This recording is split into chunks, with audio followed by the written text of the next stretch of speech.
Did you know a gang named after a movie pulled off the most successful jewelry heist spree in history?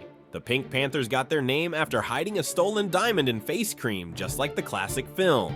This Serbian crew hit 370 stores across 35 countries, $500 million stolen. Their method was pure Hollywood, designer disguises, sledgehammers to smash cases in under 60 seconds, getaway cars pre-positioned in parking garages. Their boldest job, $20 million stolen from Dubai in broad daylight. The thieves dressed as women and walked out undetected. For years, they were unstoppable. Then came Tokyo, one heist, one single hair fiber left behind. Police analyzed that fiber and traced it back to the entire network. International arrests followed. But here's the twist. Several members escaped maximum security prisons using helicopters and corrupt guards. The Pink Panthers proved that sometimes the most outrageous plans actually work. Some are still out there, still free.